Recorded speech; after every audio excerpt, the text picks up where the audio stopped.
El nacimiento y la muerte son dos temas muy controversiales e interesantes en la vida del hombre en la tierra. Entender este proceso para muchas personas es complicado, para otras genera miedo y para otros estos temas pueden ser los procesos más importantes y trascendentales de la existencia del ser humano. El nacimiento es un suceso muy especial y misterioso en la vida de los hombres. Sabemos lo básico, explicado por la ciencia, que después de 9 meses aproximadamente nacemos del vientre de la madre. Y sin embargo hay algo que la mayoría de la gente no conoce, y es que este nacimiento es un proceso detalladamente preparado y cuádruple. Para entender lo que nos explica el esoterismo, el cual me atrevería a decir va un paso adelante de la ciencia, las preguntas que inicialmente nos vamos a hacer para comprender este tema son las siguientes. ¿Qué es realmente el nacimiento y la muerte explicado desde lo espiritual? ¿En qué se relacionan el nacimiento y la muerte? ¿Cuántos nacimientos existen realmente? Las anteriores preguntas son claves para entender el proceso del nacimiento y la muerte, visto desde el esoterismo, de acuerdo a lo que nos explica el señor Max Heindel y nuestro maestro iniciado Ragopsini, Israel Rojas, nos permiten comprender mejor este tema. A continuación los invito a ver este video hasta el final para comprender esta información. Desarrollo del tema. Primero, ¿qué es el nacimiento y la muerte? Segundo, el proceso de la muerte. Tercero, los 4 nacimientos.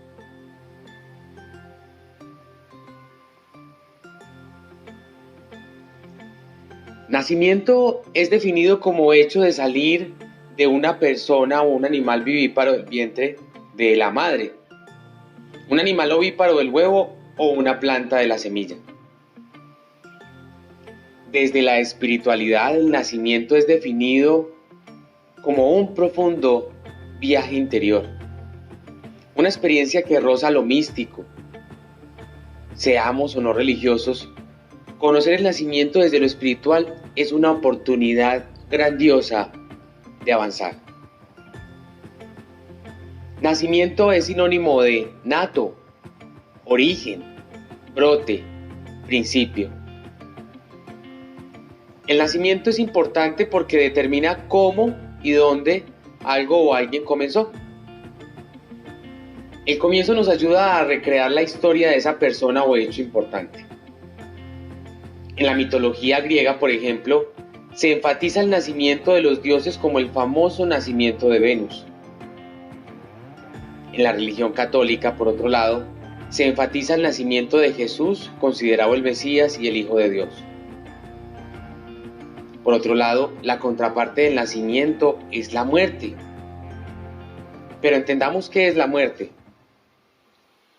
La muerte es definida como el final de la vida.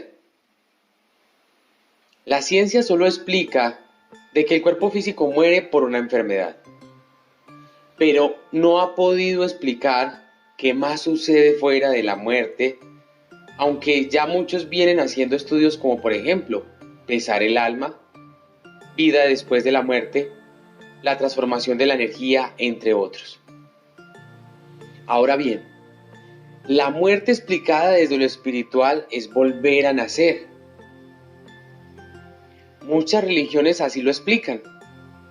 Además de lo anterior, explican que es un momento trascendente en donde muere la carne o cuerpo físico, pero el alma y el espíritu trascienden. El proceso de la muerte. Según Max Heindel, una persona al morir primero comienza a recoger toda la información de su vida.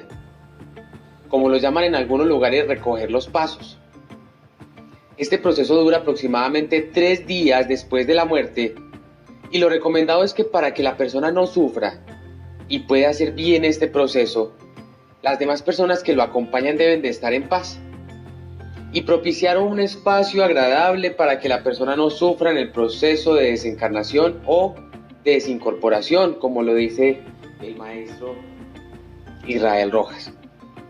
Otra recomendación es que el cuerpo no sea cremado inmediatamente para que éste pueda recoger toda su información. La muerte, como inevitable compañera de vida y que es la que culmina con el desarrollo del ser humano, está engranada con el componente espiritual y por la manera en que hemos vivido. La vida va a estar matizada por el grado de espiritualidad alcanzado durante esta. Hay un dicho bien sabio que dice que el que bien vive, bien muere. Cuando el ser humano entiende que la vida es algo transitorio, temporal y que somos aves de paso, refleja por lo general su alto grado de espiritualidad. Cada religión o escuela esotérica explica el proceso de diversas formas. Aquí hablaremos de una en especial, que coincide con el conocimiento de escuelas esotéricas que van más allá de la religión, y es cómo los budistas explican este proceso. Dice textualmente: la conciencia de la muerte forma una parte fundamental de las enseñanzas budistas, la cual es contemplada como un proceso normal que ocurre mientras la persona permanece atada al ciclo del samsara. Sin embargo, la muerte en sí no se concibe como el momento en que se dejan de percibir los signos vitales de una persona, lo que en la medicina occidental se define como muerte clínica. En el budismo, la muerte es un proceso en el que los elementos externos e internos que condicionan la conciencia al devenir en el ciclo del samsara se van disolviendo por etapas. Ahí acabamos de escuchar palabras de cómo define el budismo la muerte. Esta definición podríamos decir se acerca a lo que nos explican los maestros Max Heindel e Israel Rojas. Ahora bien, teniendo claros estos conceptos anteriores, podemos adentrarnos en el estudio de este tema, el nacimiento como cuádruple suceso, basado en las enseñanzas del libro Cristianismo Rosacruz y la exégesis del gran maestro iniciado Ragocini, fundador de la Fraternidad Rosacruz Antigua en Colombia. Los 4 nacimientos. Las personas del común piensan que solo existe un nacimiento y una muerte, pero resulta que en realidad hay más. Y específicamente, el señor Heindel, en el libro Cristianismo Rosacruz, y el maestro Israel Rojas, en su exégesis sobre este libro, nos ilustran ampliamente al respecto. Para entender cuántas muertes y nacimientos hay en realidad, primero debemos recordar que no tenemos solamente un cuerpo físico. La ciencia solo habla de un cuerpo. Pero los que son clarividentes, quienes son clarividentes, o en otras palabras, quienes ven más allá de lo aparente, han podido de manera grandiosa ampliar esto. Ellos nos dicen que el hombre posee 7 cuerpos o vehículos y que están constituidos de diferentes materias, de acuerdo a su nivel de vibración. Estos 7 cuerpos son los siguientes. Para empezar, debemos entender que hay 7 mundos de manifestación. En el 7º y más alto está Dios manifestado, y allí Dios sustenta todo el universo. En el 6º los espíritus virginales son como las semillas de los hombres cuando empiezan su camino. Ahora bien, en los 5 primeros mundos está el campo de acción de evolución humana, y solo en los 3 primeros está la presente fase de desarrollo. Estos tres primeros mundos son el mundo físico, el mundo del deseo y el mundo del pensamiento. Hablar de los 7 mundos es también hablar de que poseemos 7 cuerpos que se manifiestan en estos mundos y que en estado de vigilia nos interpenetran. Algo parecido a como nos interpenetra la sangre, la linfa y los otros jugos del cuerpo. El hombre se manifiesta en el mundo a través de todos estos cuerpos y su ego que los controla. Se dice que funcionamos con la sutil sustancia de la región del pensamiento abstracto, región que pertenece al mundo del pensamiento. Todas las impresiones de la vida las obtenemos del mundo externo por medio del cuerpo vital y de deseos, los cuales tienen como herramientas los 5 sentidos.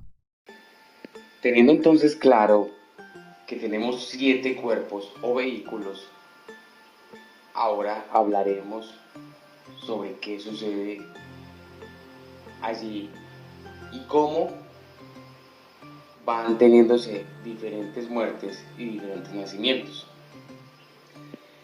El hombre se retira de sus diversos cuerpos en el transcurso de su carrera post-mortem y esos cuerpos se disgregan. Pero de cada uno de ellos se salva un átomo, incluso de la mente. Y estos llamados átomos simiente o discos duros, donde se guarda la información, forman el núcleo de las nuevas vestiduras con las que aparecerá el espíritu en la próxima vida. Al dejar el ego, entra en el tercer cielo, libre de todo obstáculo. Esto es después de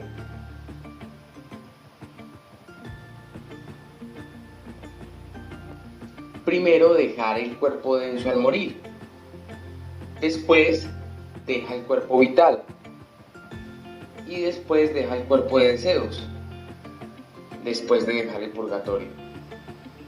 Por último, queda solo el espíritu. El tercer cielo es el gran acumulador de fuerza espiritual. Allí se fortalece para la nueva vida terrestre. Sir Edwin Arnold expresa esta idea hermosísimamente en su Son Celestial, donde dice: el espíritu nunca ha nacido ni cesará de ser jamás. En tiempo alguno ha dejado de ser. Principio y fin no son más que ensoñaciones. El espíritu ha permanecido siempre libre de todo nacimiento o muerte. Esta en nada lo afecta. Así como uno se saca un vestido viejo y toma otro nuevo diciendo: hoy usaré este, así también deja el espíritu su ropaje de carne y va en busca de otro nuevo. De acuerdo a las enseñanzas de los maestros, estos dicen que la ley de consecuencia determina nuestra existencia después de la muerte de acuerdo con la vida que hayamos vivido aquí. Si en la vida terrestre éramos muy dados a los deseos y pasiones inferiores, nuestra existencia, por ejemplo, las personas que durante su vida eran muy dadas a las pasiones y deseos inferiores, entonces pasarán más tiempo en el purgatorio. En el primer cielo la vida será más amplia si en la vida las personas vivieron en las emociones superiores. El hombre, por ejemplo, que ha vivido una vida grosera dedicada a la gratificación de sus sentidos, que ha sido malignamente destructivo, tendrá una estadía dolorosísima en el purgatorio, porque ha sido muy malo. Es simplemente una sala de espera. En el segundo cielo pasarán más tiempo aquellos que construían y planeaban mucho con la mente mientras estaban en vida. Allí prima el pensamiento concreto. En el tercer cielo solo pasarán tiempo quienes hayan dedicado algo de tiempo al pensamiento abstracto, que no tiene relación ni con el tiempo ni con el espacio. Los egos más avanzados desarrollan ideas originales que más tarde se manifiestan como genios en la vida terrestre. Con respecto a esto, el autor nos indica que la mayoría de nosotros es incapaz de pensar abstractamente y por lo tanto no tendremos percepción interna en el tercer cielo. Si pensamos en el amor, lo asociamos con alguna persona. Nos desagradan las matemáticas porque son secas, áridas y abstractas. La afirmación de que 2 y 2 son 4 no produce la menor emoción, pero es un hecho inestimable. Porque cuando nos elevamos sobre el sentimiento dejamos las trabas detrás y la verdad se nos hace aparente enseguida. Nadie diría que 2 por 2 son 5, ni nadie discutiría sobre la proposición de que el cuadrado de la hipotenusa es igual a la suma de los cuadrados de los catetos. Esta es la razón del por qué Pitágoras y otros instructores ocultistas exigían que sus discípulos tuvieran conocimiento de las matemáticas antes de darles sus instrucciones. Una mente empleada en las matemáticas está ejercitada en el pensamiento lógico y consecuente, y es por lo tanto capaz de entresacar la verdad del error. Únicamente a tal mentalidad se le pueden dar con seguridad prácticas ocultistas. De ahí que un ego tan atrasado permanecerá dormido hasta el momento en que el nuevo nacimiento lo despierte para asistir otro día al colegio de la vida, donde podrá aprovecharse de otra oportunidad de mejoramiento. Muy a menudo se oye decir a las personas que oyen por vez primera hablar de esta doctrina: pero si yo no quiero volver. Este es el grito del cuerpo abrumado y fatigado, la consecuencia de una vida difícil. Pero tan pronto como las experiencias de esa vida han sido asimiladas en el cielo, la ley de consecuencia y el deseo de más conocimientos atraen al ego hacia la tierra, como un imán atrae a una aguja, y entonces aquel comienza a contemplar su reencarnación. Ahora también la ley de consecuencia es el factor determinante y el nuevo nacimiento está condicionado según nuestras vidas pasadas. Habiendo vivido muchas veces, es evidente, por supuesto, que nos hemos encontrado con muchas y diversas personas y que hemos establecido varias relaciones con ellas, afectándolas bien o mal. Habiendo sido nosotros también afectados por ellas, y con muchas tenemos aún deudas pendientes que no han sido pagadas por una causa u otra.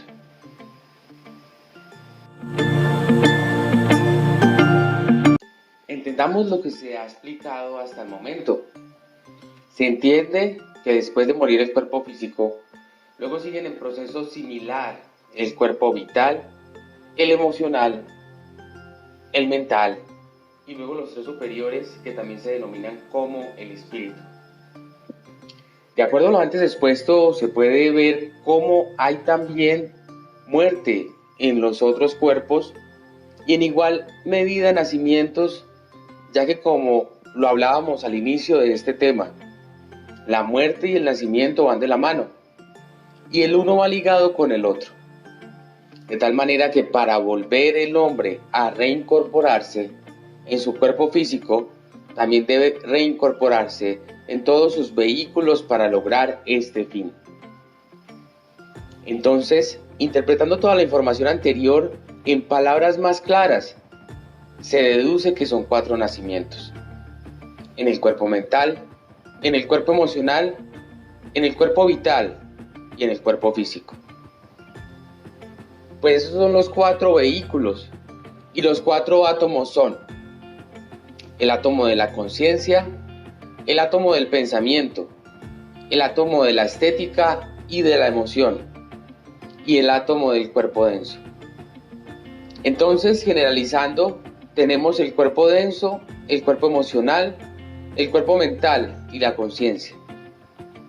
Esos son los vehículos que el ego va recogiendo, y al llegar a coger cada uno de aquellos, le viene toda la experiencia del pasado a través de la experiencia de ese vehículo.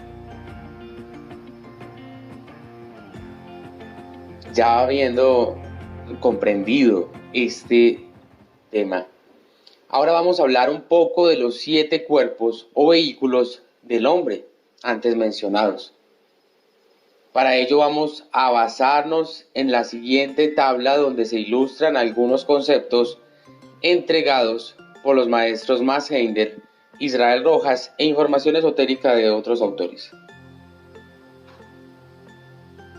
El cuerpo físico, también conocido como denso, en el proceso evolutivo es el más viejo y denso. Maneja la materia, la tierra. Ha pasado por las épocas polar, hiperbórea, lemur y atlante. Este vehículo posee todos los demás cuerpos, los cuales lo interpenetran y dicen que la parte en el cuerpo físico que se relaciona directamente con él es en el apéndice izquierdo del corazón. Es de vital importancia que este cuerpo se mantenga saludable físicamente para hacer la obra espiritual y además debe aprenderse a dirigir de manera consciente. El cuerpo vital, también conocido como etérico, en el proceso evolutivo es de un nivel vibracional más alto que el físico. Tal vez lo anterior pueda explicar en alguna medida por qué no es fácilmente perceptible por la vista física. Los videntes dicen que se puede ver alrededor del aura y maneja la vitalidad y la salud del cuerpo físico. Pertenece al alma del mundo y ha pasado en las épocas Lemur y Atlante. Dicen que la parte del cuerpo físico que se relaciona directamente con él es el plexo solar o sacro plexo. Cuando el ser va a renacer y llega a reincorporar el cuerpo vital, le corresponde mirar todo lo que va a suceder con la función vital en la vida subsiguiente. El cuerpo emocional, también conocido como de deseos, en el proceso evolutivo es de un nivel vibracional más alto que el vital. Tal vez lo anterior pueda explicar en alguna medida por qué no es fácilmente perceptible por la vista física. Los videntes dicen que se puede ver alrededor del aura y maneja todo lo relacionado con las emociones. Pertenece al movimiento cósmico y ha pasado por las épocas Lemur y Atlante. En este capítulo no habla de la parte del cuerpo físico que se relaciona directamente con él, pero sí nos habla de que este vehículo tiene su trabajo en el primer cielo. Max Heindel dice que este cuerpo es el más joven y débil, pero el maestro Israel Rojas dice que no podemos subestimarlo porque tiene un poder grandioso. Y es tanto así que podemos ver cómo el ser humano después de una emoción fuerte se convierte en un ser anormal, porque aquella energía de las emociones es superior a su evolución y el hombre común no puede dirigirla, no puede encauzarla. Lo que hay que hacer es aprender a dirigir esa energía, no a gobernarla, ni a dominarla, porque esas son ingenuidades de la mente humana. Es de vital importancia aprender a manejar esa energía, y si aprendemos a dirigir esa energía, entonces nos podremos parecer a Alejandro Magno dirigiendo a su bucéfalo, que era un potro furioso pero lleno de poder, enjaezándolo y poniéndolo frente al sol. Lo hizo marchar como instrumento adecuado para las actividades de las funciones específicas de Alejandro. Cuando se dice que el potro iba frente al sol, es decir, frente al Cristo, frente al amor universal, para suavizar la violencia, para suavizar lo negativo. El sol espiritual es el amor crístico y tenemos que colocar esa energía frente a ese ideal extraordinario de la vida y de la existencia. Es algo formidable. El cuerpo mental, también conocido como causal. En el proceso evolutivo es de un nivel vibracional más alto que el emocional. Tal vez lo anterior pueda explicar en alguna medida por qué no es fácilmente perceptible por la vista física. Los videntes dicen que se puede ver alrededor del aura y maneja todo lo relacionado con la mente. Ha pasado por las épocas Lemur y Atlante y no se tiene mucha información del mismo. En realidad, es necesario que el hombre aprenda a manejar su mente de manera consciente. frente a sí el hombre ha usado la mente. En general yo creo que poco o nada. Nadie es consciente de nada. Se vive una especie de sonambulismo, una especie de vaguedad, una especie de incertidumbre. No hay objetivación de los conceptos, ni de las ideas, ni de los hechos, nada. Es algo muy raro el estado actual de la evolución. La gente piensa en el vestido, y eso sí sabe cuál es la moda. En los zapatos sabe cuál es la moda. Qué es lo que le gusta en materia de comida. Pero los hechos en sí de naturaleza y de la vida, nada, nada, nada. Entonces, decía el maestro Israel Rojas que le venía a la memoria el cuento infantil, pero no menos cómico. ¿Qué hace un pez cuando encuentra a la pez en el mar? Nada. Si no nada, se ahoga.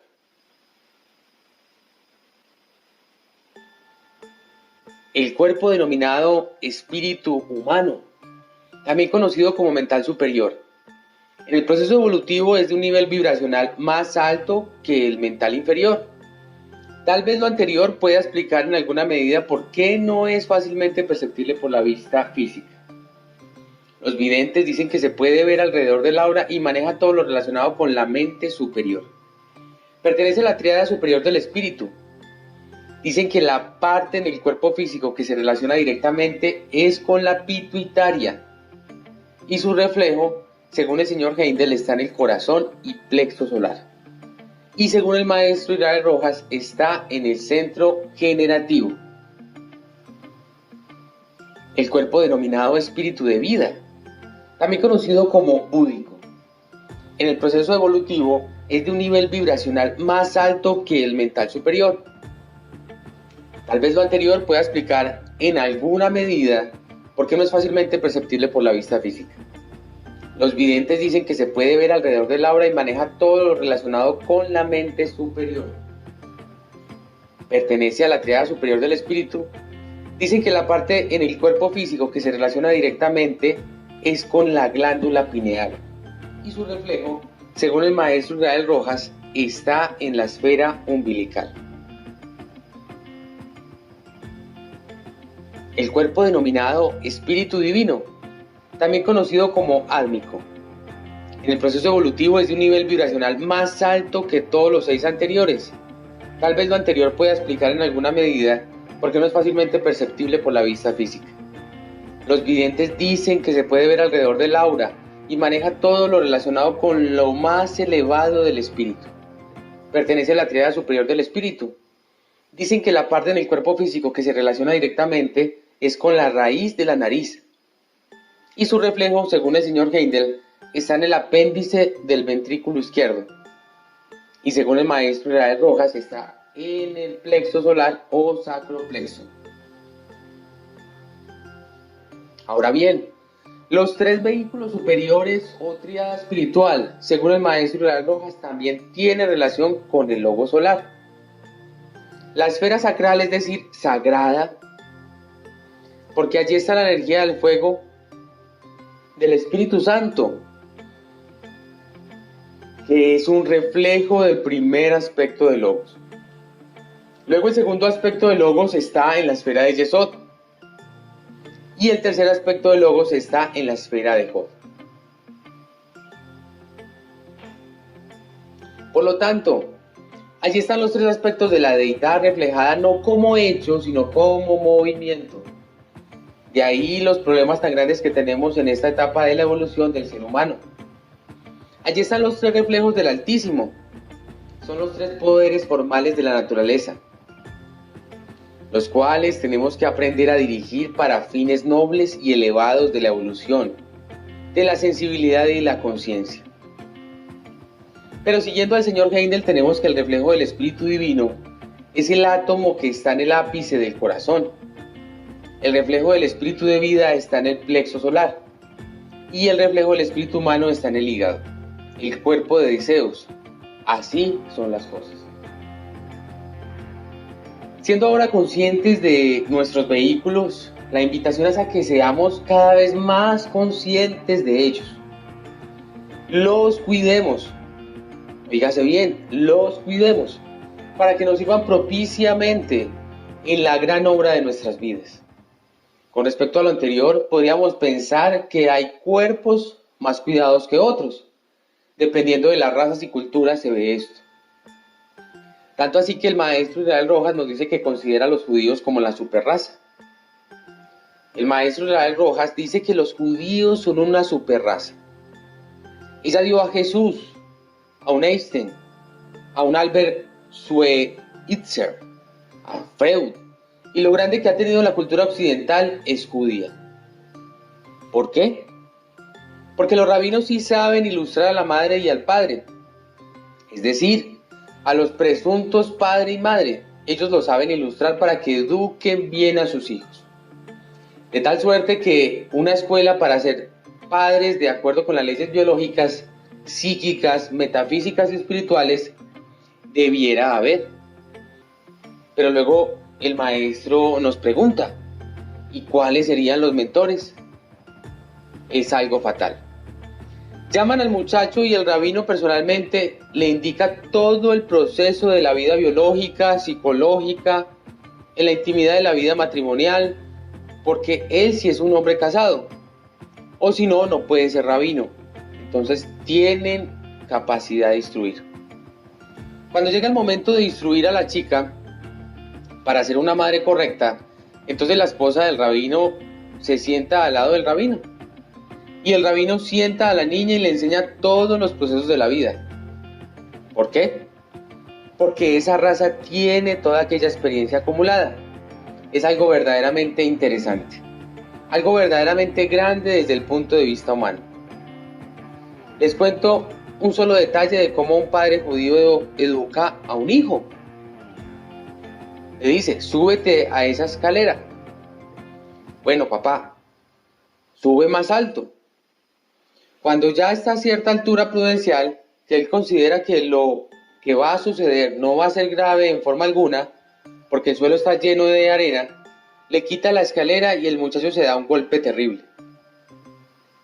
El muchacho mira al padre y le pregunta, ¿qué pasa? Esta es la vida, no debes confiar en nadie, sino en ti mismo, porque la humanidad te engaña.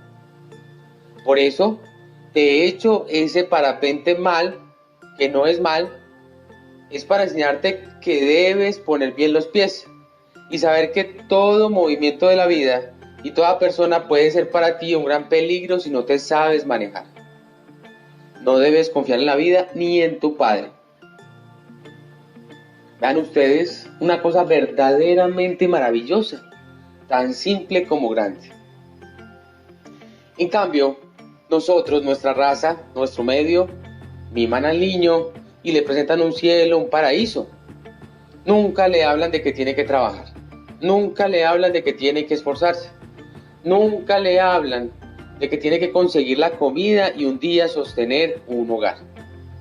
Entonces, ese muchacho, cuando viene el problema de la vida, es un tonto. Es un ingenuo.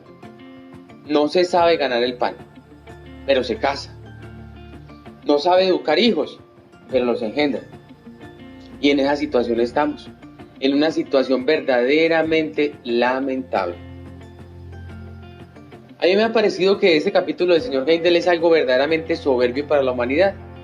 Es algo verdaderamente extraordinario, sobre todo cuando se refiere a la formación de los niños, a la educación de carácter. Todas aquellas cosas son verdaderamente únicas. Los japoneses, como raza, también tienen algunas cualidades. Cuando el niño llora por cualquier cuestión de carácter infantil, el padre y la madre no se inmutan, porque él va a tener que luchar mucho contra esas ingenuidades y tonterías. Solamente cuando la cosa es grave se acercan a ayudarlo, pero no lo están llevando con las complacencias que limitan su carácter. El japonés no tiene carácter débil, tiene carácter fuerte. Adiestrado en esa manera como le han educado y le han formado, ellos saben lo que eso significa. Evidentemente, La humanidad en la evolución anda muy mal. Pero al decir que anda muy mal, el maestro nos sigue diciendo, está involucrando en ese campo que no vayan a creer que está haciendo ninguna excepción. Él habla de que simplemente es un observador y un estudiante de las leyes eternas. Y eso sí, ha llegado a la conclusión experimental en 80 años que le dispensaban ya el destino de su encarnación, que no existía nada más maravilloso que la escuela de los Rosacruces. Fíjate bien, la escuela de los Rosacruces. Y él decía que no era por fanatismo ni por ninguna cuestión que ataña a intereses personales, sino solamente por la devoción a la humanidad, a la raza que evoluciona, que debe aprender a comprender, aprender a sentir y aprender a vivir. La memoria es una fatalidad en la evolución. El ser humano no debe memorizar nada. Debe luchar por comprenderlo todo. El proceso no es de memorización, el proceso es de comprender. Óigase bien, comprender. Cada cosa que estudiemos, cada cosa que veamos, debemos comprenderla. Bueno, y la pregunta es, ¿y cómo se comprende? Pues analizando el pro y contra de las cosas en primera etapa. En la segunda etapa, aprendiendo a penetrar psicológicamente los hechos de la vida, aprender a sentir y amar. Eso nos da verdadera sabiduría. Así que este capítulo del señor Heindel es un verdadero tesoro. Decía el maestro Israel Rojas que consideraba ante todo en el proceso de la guía que él da a sus progenitores para guiar la evolución del chico. Dice allí el señor Heindel que el cuerpo no es el ser humano. ¿Qué va a hacer? El ser humano es el pensador. Ese es el hombre. Y la palabra tanto en sánscrito como aún en los idiomas occidentales, man, es igual a mente. Eso es lo que se llama el hombre, la mente. Y así es como consideramos al ser humano sin darnos cuenta. La mente de este es muy buena para cortar madera y entonces es un buen carpintero. La mente de este es capaz de ilustrar unos zapatos y está bien. La mente de este ha sido educada para cortar trajes y está bien. Es la mente, es el hombre. El hombre es su capacidad mental en el estado actual de la evolución. Porque nosotros no vamos a juzgar como mente la capacidad tan extraordinaria de un López de Mesa para penetrar su conciencia y su sensibilidad en los misterios de la vida y traernos conocimientos tan asombrosos. No es la mentalidad de un Krumheller que se ocupa maravillosamente del alma del mundo, objetivada en la fuerza operativa de la energía generativa, con una capacidad algo increíble y extraordinaria. No es la mente de un señor Heindel que supo jerarquizar las energías de la naturaleza para darlas a conocer al ser humano. La mente no es la capacidad de un cabalista que jerarquiza potencialmente todas las energías de la vida. Nos hace ver el cuerpo, la vitalidad, la emoción, la inteligencia, la sensibilidad, la conciencia, el cosmos. Esas son las mentalidades especiales, excepcionales, realmente excepcionales. Así que el maestro nos sigue diciendo que la dirección que el señor Heindel da para los 4 vehículos fundamentales en que estamos evolucionando es formidable. Pero él no cree que la humanidad esté evolucionando en la mentalidad superior. La evolución de la humanidad se reduce comúnmente hoy al cuerpo vital, al cuerpo emocional y a una mente trivial, casi ridícula. Termino este tema diciendo que no me crean nada a mí, ni a los maestros, sino más bien como decía el maestro iniciado Ragusini, no creamos, sino comprendamos.